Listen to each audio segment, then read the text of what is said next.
the hardware is ready. The hardware is capable of doing that. I think what's missing is that airspace picture. I mean, so certainly that's the big risk right now flying beyond line of sight, is that you have a way to assure that your unmanned aircraft is not going to interfere with any manned aircraft that's flying in the area, and also make sure that it's not going to be flying over crowds of people and that sort of thing.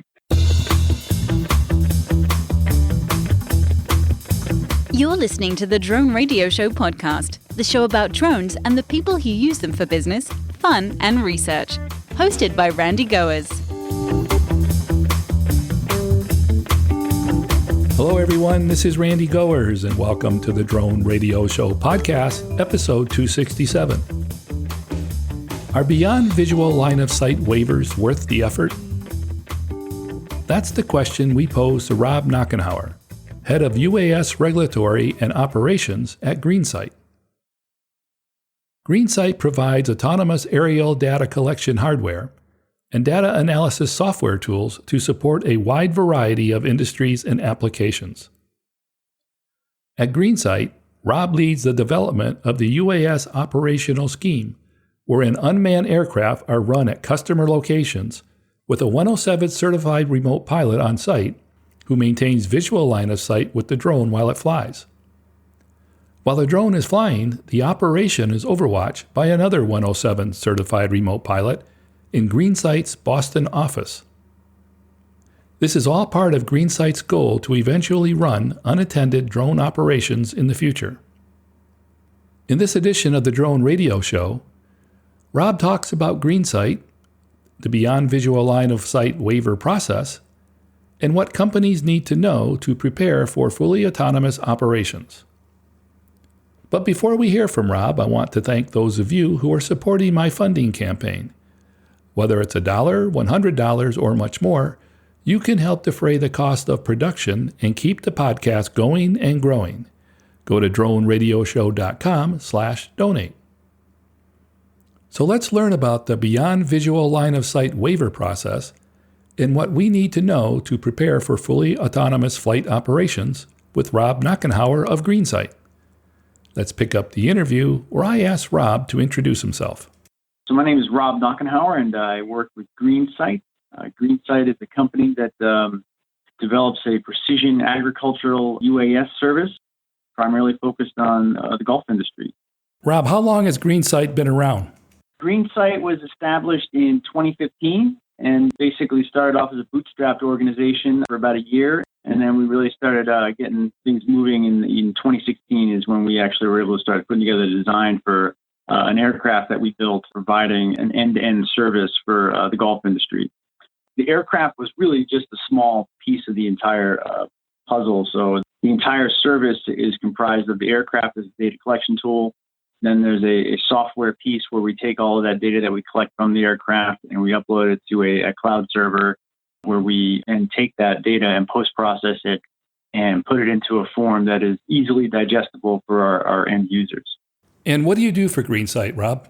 My role has evolved somewhat over the years. I started off being director of flight operations, which meant essentially, being the person on the ground to set up all of the flight operations that we did at customer locations all over North America.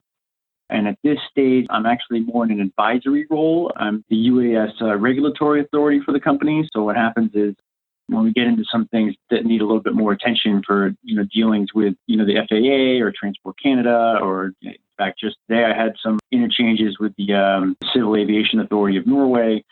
I've got a bit of a track record in having those conversations with those regulatory authorities. So that's what my role is at GreenSight today. Now, because you're flying over one large piece of property, are there many regulatory hurdles that you have to deal with? In all honesty, no. Because of what you just stated is true that we're operating over a piece of private property. We do geofence our aircraft to only operate over the properties that the aircraft is assigned to. But what we had initially attempted to do in the early years, our vision out of the gate was to run the aircraft as an unattended system. Very similar to how military operations have been conducted for decades, where you have an aircraft being flown in some theater by a pilot who's operating out of some station in the United States. So we had that vision of doing that. And so when Part 107 went live in September 2016, 2016, or actually August 2016, we actually put in a waiver request being able to fly multiple vehicles simultaneously, operations over people, and beyond visual line of sight. We had a reasonable safety case, but it was nowhere near the extent that what the FAA would have found satisfactory at the time, or since, now that I've gotten to know the process a little better. And the request was denied, but we continued on the road to make more requests for additional complex waivers. And we ultimately were granted a waiver for doing beyond visual line of sight. It's a 10731 waiver. Beyond visual line of sight is a little bit of a misnomer, frankly, in that regard. We were approved to run at a golf course in Arizona, where the remote pilot and command for the mission was in our office in Boston. So it was in the right direction for what we were looking to do. However, we still had to have a 107 certificated operator on the ground with a controller acting as the DO for the mission to take over. Basically, that person on the ground was performing the role of detect and avoid. How did you get involved in the area of airspace integration? Basically, through the course of my journey with GreenSight in applying for these complex waivers and having a lot of conversations with the folks primarily at the FAA and with Transport Canada for some of the operations we were looking to do there as well, I've gathered an understanding about the integration of UAS in national airspace that many people who haven't, traveled down that road would have. And subsequently, I've been consulting with the Department of Transportation here in Massachusetts then, and I was granted a BVLOS waiver for them last fall. So that's a role that people have sought out my advice on since we were first granted our first BVLOS waiver with GreenSight in 2017. In your opinion, what are some of the prerequisites that show that a company is ready to take on advanced flight operations? There has to be a very, well-established culture of safety in how you do your operations. One of the things that I've come away to be very impressed with the drone operation team that I work with at MassDOT is that they are very focused, because it is the aeronautics division of the Department of Transportation that is hosting the drone program. The aviation safety culture is well established there, and the focus of having a safety management system, making sure that all the I's are dotted and the T's are crossed in that regard to make sure that we're conducting an inherently safe operation. So that's the first step, make sure that you have that in place. And then beyond that, it becomes a question of how you want to approach doing those types of complex operations. So in the case of MassDOT, they're interested in doing long-range BVLOS operations throughout the state to do a whole host of different activities. And in order to get there, it's a similar problem that most other operators are facing about how to do that. Are probably aware there aren't really many operations that are approved to do that, and the ones that are approved to do that are in a very limited scope. The first one that I know of that got approval was the Avitas program out in the Permian Basin in western Texas, where they're running an aircraft to do a pipeline inspection, but they're using a ground-based radar station to ensure that the airspace is clear, and they're doing this in a very remote part of the country. Can you tell us about one of your recent Beyond Visual Line of Sight projects? Certainly there was a big success with GreenSight in getting to the place where we got a BVLOS waiver approved to run the operation as we did, where we had a truly remote operator from where the aircraft was operating. And the way that we were able to do that is because we're running that particular aircraft over a 4G cellular network. So what we do is the aircraft is set up so that we access the autopilot connecting to a VPN that we have set up on a cloud server. And then our operators in Boston or wherever, I'm in my house right now, I can log into the network to access all the GreenSight aircraft that are stationed all over the world right now. So the infrastructure is there, and we're pretty excited to be able to get that to come to life, because we ran our first operation where we were basically operating as oversight to the aircraft while it was flying at a remote location. In fact, that's still done at GreenSight today. The way the operation works is that there's a remote flight monitor that's stationed at GreenSight's offices in Boston, or actually now they're mostly working from home, to log into the aircraft and to monitor the health of the aircraft while it's flying. We use a program called Mission Planner, which is an open source software tool. I'm not sure if you're familiar with it or not, but and we log into the aircraft that we run are running a PX4 autopilot architecture, and we can log in directly to that autopilot and program in a flight plan to have the aircraft fly a repeatable flight every time it runs. Is it difficult to get a waiver today? There are certain things that have really opened up. I mean, the ASTM standard that was released last year for parachute recovery systems has basically made it a lot easier for anyone to get a waiver for doing operations over people if you equip your aircraft with a parachute recovery system, an approved parachute recovery system. I have not actually applied for one of those yet, but I've talked to a number of people who have, and I've done a pretty extensive study on the companies that have applied for those systems. And basically, in the past year since that has been approved, I think the number of obstacle people waivers has increased fourfold, compared to the 3 years prior to that. So that's a pretty exciting development. On the BVLOS front, it seems a little slower moving, primarily because of the infrastructure costs that are really required to do a successful BVLOS operation. So for what GreenSight was attempting to do, doing an unattended operation, we would need to have something like a ground-based detect and avoid radar equipped at each golf course, which was cost prohibitive. So kind of backing around to like one of the questions you asked earlier about how I might advise a company seeking to do complex operations, that's the key question right there is like, what are you willing to spend? And that has been true at Mass DOT as well.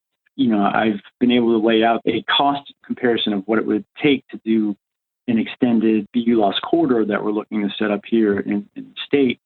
And the infrastructure cost right now is, it's really high. If you look at what the University of Alaska did for their BVLOS waiver that they got approved last year, they have a 4-mile stretch of pipeline that they're flying.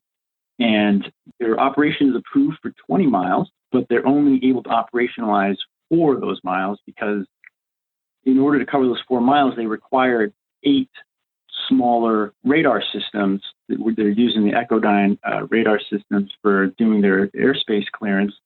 And each of those systems cost about $30,000. So they're into, just for ground-based radar, they're into $250,000 just to cover 4 miles. What has the experience at GreenSight taught you?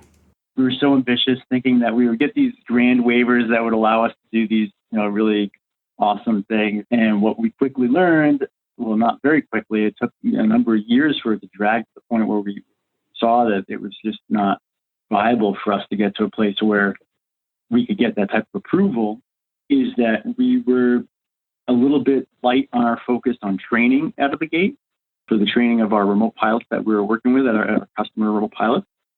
And we ran into a lot of issues with that.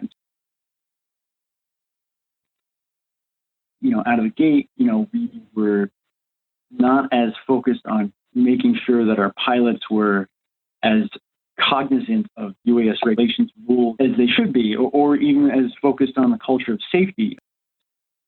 The principals of the team at GreenSight came from places like Aurora Flight Sciences. Actually, the bulk of the team is from Aurora Flight Sciences, where most of our team hailed from. And we all had a pretty strong appreciation for working in DoD environments where putting together safety cases and operating to those safety cases was paramount.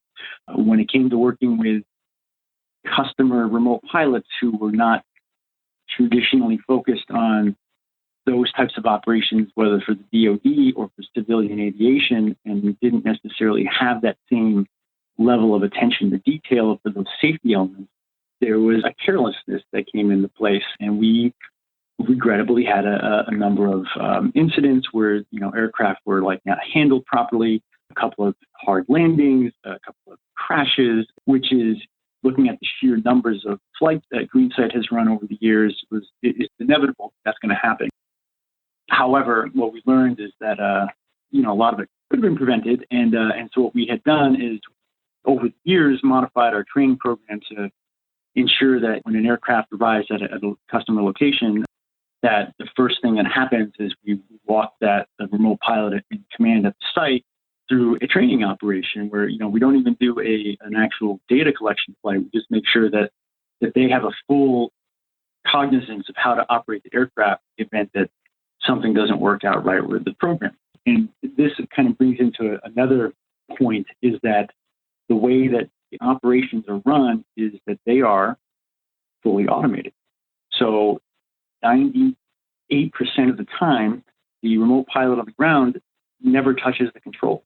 Maybe we'll touch the controls just to initiate the launch of the aircraft, but then the aircraft flies itself, and it's just a matter of watching it and being tuned to making sure you know where it is. So we've made some changes in the way that we do our communications between our flight monitor in Boston and the person that's on the ground, making sure that that person that's on the ground is attuned. So we have like a routine where we're basically having the remote flight monitor message the pilot on the ground every few minutes just to make sure that they're in the right position. So it's been a bit of a balance trying to keep that messaging exchange to a place where it's effective to make sure that the RP is still focused on the mission, but not to the point where it's distracting them from the mission. So we did a lot of experimentation with that over the years to really dial that in. Is much of the flight autonomous, or is it all guided by the remote pilot? It's entirely automated, and it's the only way it can work. So in order for us to capture the same data every single flight, it has to fly the exact same path. So you can't actually do that manually. So we have a flight plan where the aircraft flies, and it's typically just lines back and forth, like mowing the grass for the purpose of turf grass management. It goes back and forth and collects images, and then what happens is those images get stitched together into an mosaic, and the images it's a collection of visual. Near-infrared gets put together into a vegetative health index with the visible imagery, and then we have a thermal data set that gives you the canopy temperature of the grass. We ultimately give the superintendent information on the moisture levels of their crop and the stress levels of the turf across the property. So am I correct in saying that the role of the pilot on the ground and the one that is in Boston are primarily for contingency to make sure that nothing goes wrong? Correct. And what we had envisioned out of the gate was, when we were talking about doing these operations unattended, is that we had set it up so that all of the people that do the remote flight monitoring at our office in Boston are also Part 107 certificated operators. And what's happened as time's gone by, GreenSight has continued to take steps to be able to do unattended operations. So in our roadmap, the first step was getting that first BVLOS waiver. The second step was to get operations over people. So we have a custom-built aircraft, and what we had done is we submitted an operations over people waiver last year under the premise of our history. So what we did is we provided the FAA with the entire operational history of our fleet for the years we've been operating, and showed that there's a decline in the number of incidents that we had. And the reality was those incidents that we had were primarily due to user errors, which we corrected in training. And then also the fact that we're operating over golf courses, so the population density of the property is relatively low. You mentioned that good pilot training and having a good record of safety were prerequisites for seeking a waiver. Anything else that companies should know? Something we haven't touched on yet is UTM. So unmanned traffic management. There are a number of companies that are out there doing service providers that primarily the guys who are doing the Lance operators. Companies like AirMap and Unifly and Skyward, laying the groundwork for UTM services. And they've had some great success in getting the ear of some regulators, not somewhat here in the United States, but certainly more so in places like Switzerland and the European Union, taking those steps to integrate unmanned traffic management into traditional air traffic management.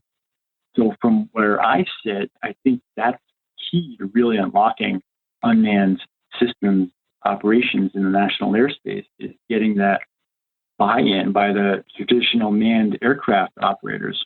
Until you get buy-in from ATO to allow these unmanned traffic systems to come together, it's a little bit of an uphill battle for the folks, that are trying to run drone services and certainly trying to run complex operation. It's a frustrating thing. And, you have a situation that exists right now. I mean, I was out yesterday with Mass DOT. We're doing training operations to prepare our team for the eventuality of doing deliveries in the face of what's happening here with the COVID situation. And, we're looking to get experience of going longer range. And we can't even train to do that because it's technically beyond visual line of sight. And so it's a little, the hardware is quite capable. I mean, I could take a Mavic 2 Pro sitting in here in my, in the room that I'm in here and easily fly that well beyond line of sight and have a very stable connection to the aircraft while it's flying. And the reality is that the hardware is ready. The hardware is capable of doing that. I think what's missing is that airspace picture. I mean, so certainly that's the big risk right now, flying beyond line of sight, is that you have a way to assure that your unmanned aircraft is not going to interfere with any manned aircraft that's flying in the area, and also make sure that it's not going to be flying over crowds of people and that sort of thing. That can be done with visual observers currently. But even then, it's like if you read 10731, you cannot even extend your operation using a visual observer without getting a waiver for 10731, which is what we've done here in Massachusetts for a specific geographical area. Is there anything in the proposed remote ID rule that stands out to you? In 2017, there was the UAS Identification and Tracking Aviation Rulemaking Committee, known as the ARC, that came up with a recommendation for how you would do the broadcasting of your remote ID. And so the rulemaking that came out in last December said, or stated, proposed rather, that remote ID needs to go out, that needs to be broadcast and transmitted over a network. Whereas the ARC advised doing either. So from my perspective, I agree with the ARC because, what you have to put into your hardware to do both, it just becomes a bit more onerous, in my opinion. What's your message to companies thinking about applying for waivers for beyond visual line of sight? There are operators right now that are making substantial strides, whether it's pipeline inspections or power line inspections or bridge inspections. There's a number of different things that you can use drones for to reduce the impact to the people that are doing them currently. For in the case of these types of inspection activities, I mean, there are people that are killed every year, like climbing power lines to make sure that things are connected the way properly.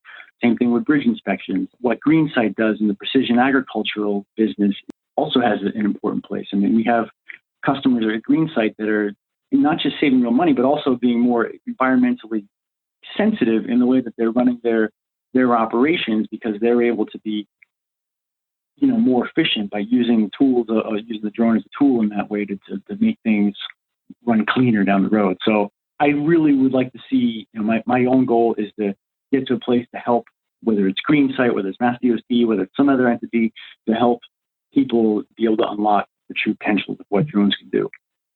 On the flip side of that, when I have conversations with people that are looking to do their own drone operations and looking to get in to do complex waivers and that sort of thing. And so I think what's happened here is the waivers are a way to say, I'm like, hey, this is possible. So we can get these awesome waivers and do these great things, outside of the scope of what the regulations will allow you to do.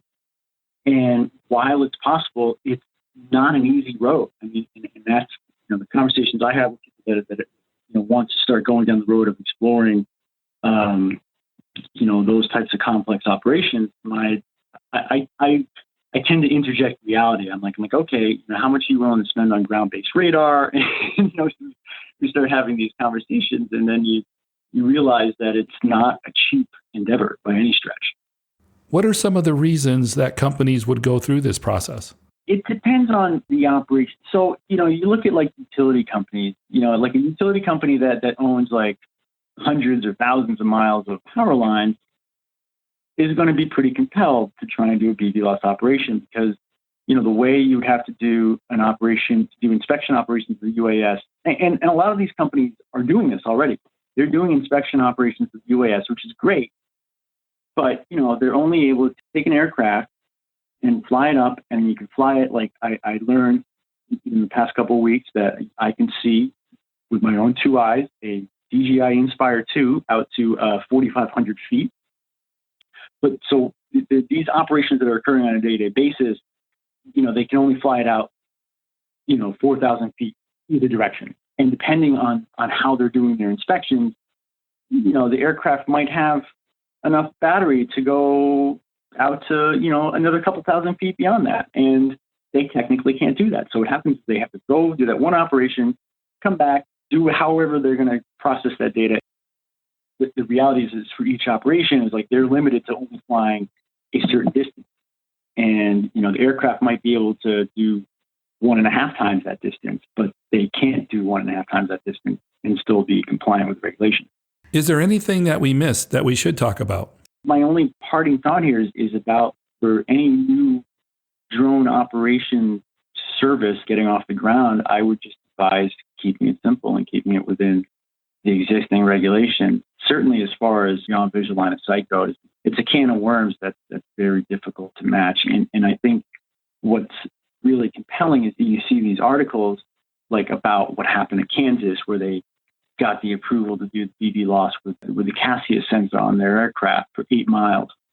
And the level of effort that went into getting that waiver was enormous. And it's not that easy to get that approved and other things. So while you see progress happening, what is underreported, in my opinion, is the cost at which those progressions are being made. And my final question, Rob, what message would you like to leave regarding waivers and beyond visual line of sight? In applying for a waiver, it's a matter of going through and looking at the questions that the FAA has generated. For each waiver type, they have a list of questions that they advise you to answer. I've been successful in the waivers that I've applied for by answering those questions and answering them very straightly.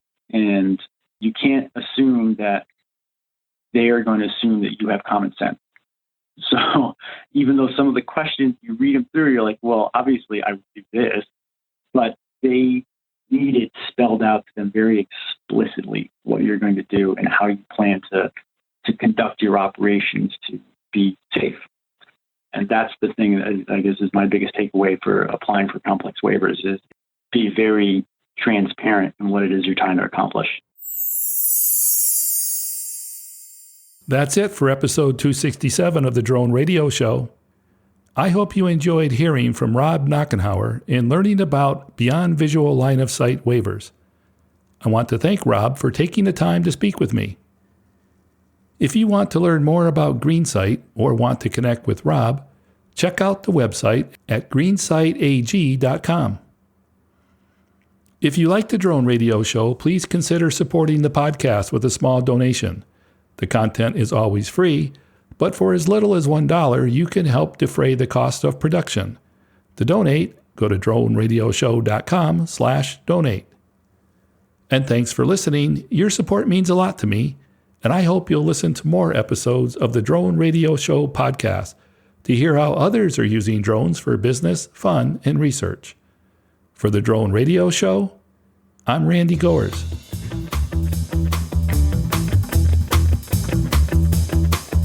This has been the Drone Radio Show podcast. More information on today's show can be found on our website at www.droneradioshow.com. If you're using drone technology for business, fun, or research and would like to share your experience on the show, please visit our website and fill out a guest appearance application. And don't forget to follow us on your favorite social media channels.